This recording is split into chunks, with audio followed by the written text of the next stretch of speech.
Tällä videolla kurkataan Clipchampia, eli Microsoftin videoeditori. Mä oon tehnyt tästä aiemminkin ehkä muutaman videon ja ajattelin nyt paneutua erityisesti audiopuoleen eli ääneen. Eli miten lisätä videolle ääntä.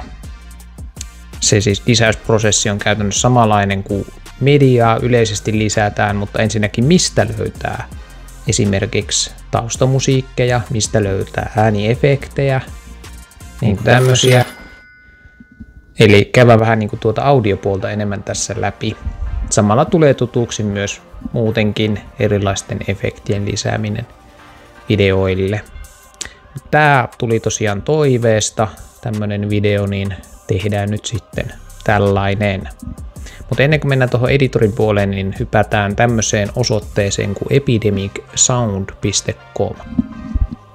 Ennen kuin hypätään tuonne Clipchampin puolelle editoimaan videon audiota eli ääntä mukaan, niin mä haluaisin näyttää tämmöistä sivustoa kuin epidemicsound.com. Käytännössä täältä pystyy lataamaan tosi laadukasta musiikkia omille videoille, siis erilaisen kuin taustamusiikkeja ja myöskin tämmöisiä ääniefektejä. Eli täällä on tämmöinen välilehti kuin Sound Effects, eli täällä on erilaisia efektejä, mitä voi hyödyntää sitten osana videota. Kokeillaan varsin jotain. Katsotaan vielä, että äänet tulee päälle. Näin.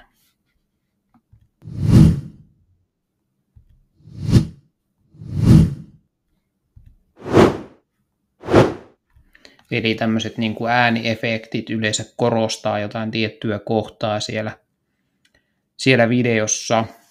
Mutta erityisen hyödyllinen mun mielestä on täällä tämä todella laadukas äänivalikoima. Näitähän voi siis käyttää tosiaan niin kuin, nämä on tekijäoikeudellisia, eli et saa käyttää niin kuin näitä sitten erilaisissa materiaaleissa.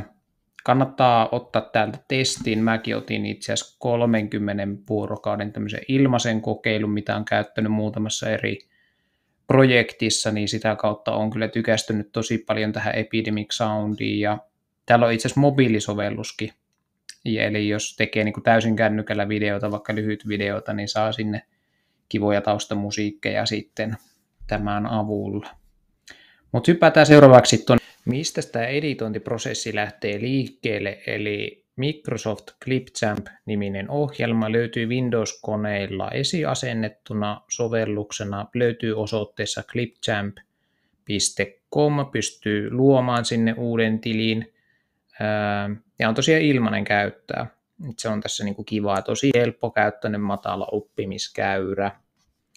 Painetaan tästä luo uusi video ja lähdetään seuraavaksi lataamaan mediaa. Mä otan tähän nyt alkuun yhden tämmöisen videoklipin, jonka kuvasin tuossa tuttu tästä alkuintro-osuudesta, joka näkyy tässäkin videolla.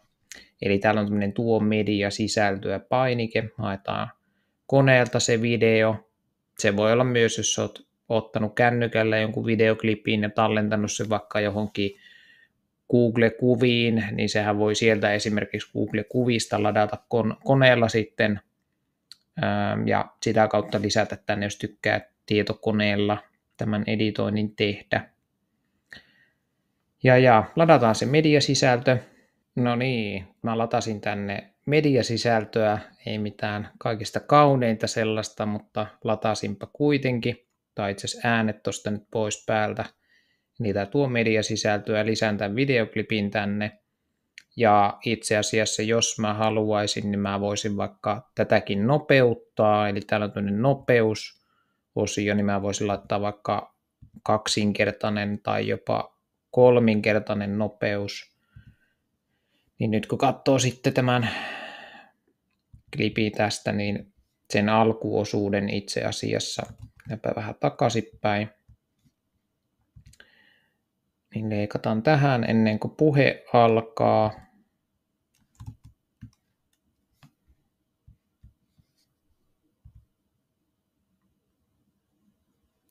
Tämä on aina vähän tämmöistä omanlaista taiteilua, että löytää sen oikein kohan siitä. siitä puhe taitaa alkaa, niin täällä on muun muassa tämä leikkaa tai jaa työkalu, niin mä pystyn sitten ottamaan tämän ensimmäisen klipin tästä, minkä mä haluaisin itse asiassa nopeutettuna, eli nopeus muuttaa sitten tälle klipille vaikka 325 on ihan hyvä. Sitten täällä on tämmöinen tyhjä kohta, niin poista tämä väli. Ja nyt jos katsoo, niin mä voisin itse asiassa lisätä vielä täältä tämmöisen siirtymän mukaan, eli vähän niin kuin luo semmoista efektiä tonne väliin, että vaikka tämmöinen pehmeä pyyhkäisy on sitten, kun se puheosuus tuossa alkaa. Niin nyt täällä on nopeutettu osuus ja vähän tämä esikatselu tässä näkyy huonosti, kun mulla on videokuvaus tässä parhaillaan päällä, mutta tämmöinen perusideologia. Ja nyt seuraavaksi siihen ääneen, eli mä latasin tähän malliksi Epidemic Soundista koneelle vähän musiikkia, niin laitetaan se tänne. Eli se tapahtuu siis ihan yhtä lailla niin kuin tavallisenkin videomedian lisääminen tänne, eli tuo mediasisältöä, mulla on tänään MP3. Mä voisin tästä plussasta lisätä aikajanalle, asettelen sen, että se on niin kuin yhtä lailla tämän itse videoosuuden kanssa.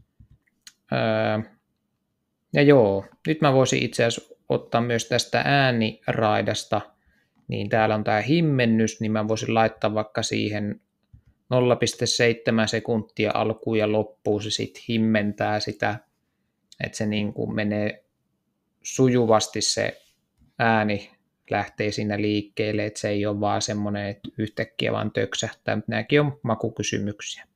Äänen voimakkuus mä laitan pikkusen pienemmälle, tämä oli aika äänekäs kappale niin sanotusti, mutta katsotaan hieman esimerkkiä. Toki tähänkin voisi lisätä himmennyksen tähän ekaan videoklippiin, niin saa vähän efektiä. Täällä nyt jotain tehosteita on, mutta nämä ei ole ehkä ihan ehkä tuommoinen VHS voisi olla ihan hauska. Ja sitten tuo himmennys laittaa ihan vaikka tänne jopa sekuntiin, niin katsotaan mille tämä näyttää.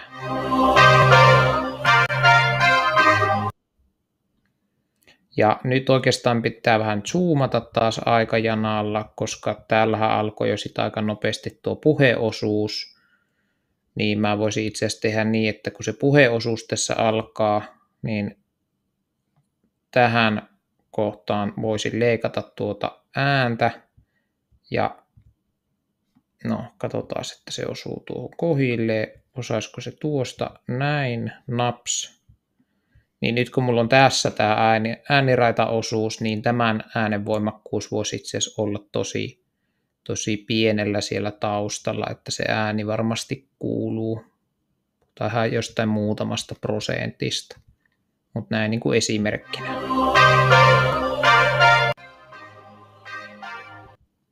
Mulla oli nyt tuossa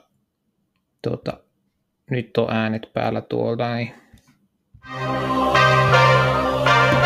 Tällä videolla kurkataan Clipchampia. Eli tätä editointiprosessiahan ei ole kauhean niin kuin helppo kuvata.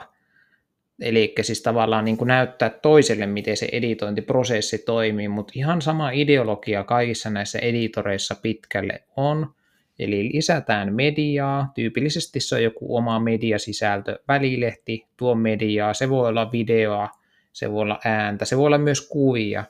Itse asiassa kuvakaappauksia voi hyvin laittaa tämmöisenä niin kuin B-roll-efektinä, eli että se tuo ja korostaa sitä tarinaa siinä, antaa konkretiaa. Sitten täällä on sisältökirjastoa tarjolla, täällä on erilaisia muotoja, on tämmöisiä efektejä. Täälläkin on tätä taustamusiikkia saatavilla, osa tarvii tämän Pro-versiopäivityksen täältä. Täällä lukee päivi, tässä on joku about 10 kuussa korvilla, jos haluaa sieltä Pro-osioita. Sitten nämä tekstiefektit on tosi kivoja, eli mun mielestä tosi semmoisia simppeleitä, yksinkertaisia, mutta ajaa tosi hyvin asiaa.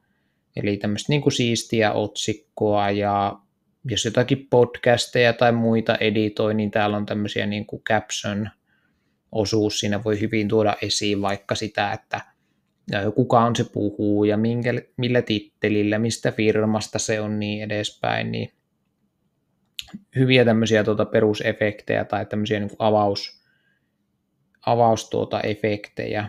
Ja tämä on niin kuin yksinkertaisin editointisovellus, mitä itse olen käyttänyt. Ehkä se harmittaa, että tässä ei ole sitä mobiilisovellusta tietääkseni ainakaan Androidiin saatavilla toisin kuin CapCut. Mä itse asiassa ajattelin tehdä CapCutin mobiiliversiosta tai yrittää tehdä siitä tämmöisen editointivideon, että miten se editointiprosessi tämmöisellä niin kuin mobiilivideoihin onnistuu. Mutta tätä kautta voi tosiaan plussasta tänne lisätä aikajanalle tekstiä, eli nyt kun mä katon, niin tässä on tämä tekstikomponentti, tätä voi täällä liikutella ja laittaa se sitten sopivaan kohtaan. Tänne nyt vähän voi aina sitten ottaa kantaa väriin.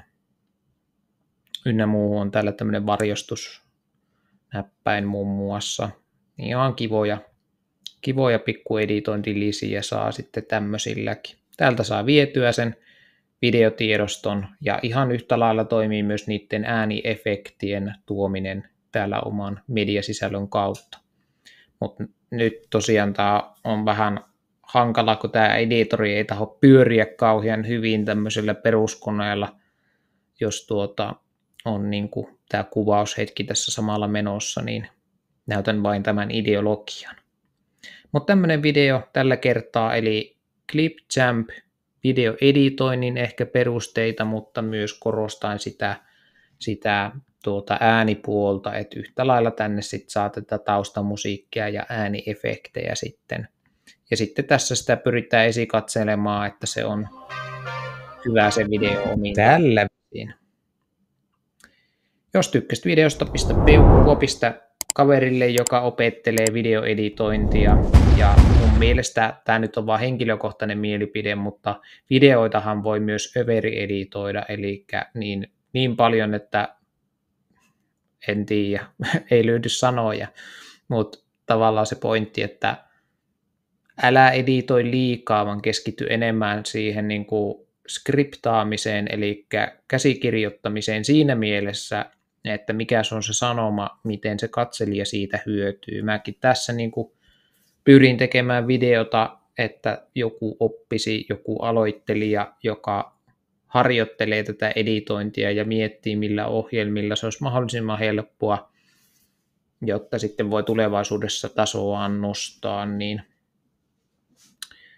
toivottavasti tästä oli siinä mielessä hyötyä, koska se oli sen videon pointti. Mutta tämmönen video, ensi kerralla jotakin muuta.